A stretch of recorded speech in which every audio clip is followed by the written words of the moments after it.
हथवा में लिहे आलपिनिया हमार राजा राखई मालिनिया। हथवा में लिहे आलपिनिया हमार राजा राखई मालिनिया।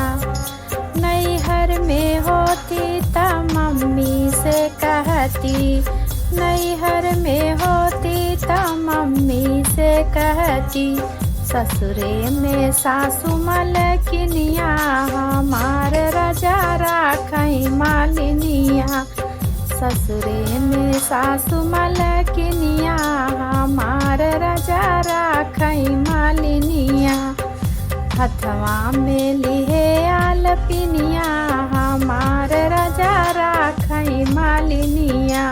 हथवा में लिहे आलपिनिया हमार राजा राखई मालिनिया।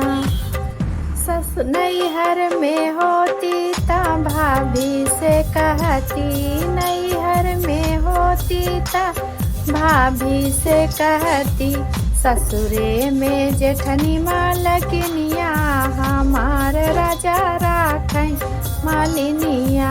ससुरे में जेठनी मालकिनिया हमार राजा राखई मालिनिया। हथवा में लिहे आलपिनिया हमार राजा राखई मालिनिया। हथवा में लिहे आलपिनिया हमार राजा राखई मालिनिया। नैहर में होती त बहिनी से कहती, नैहर में होती त बहिनी से कहती, ससुरे में ननदी मालकिनिया हमार राजा राखई मालिनिया। ससुरे में ननदी मालकिनिया हमार राजा राखई मालिनिया। हथवा में लिहे आलपिनिया हमार राजा राखई मालिनिया।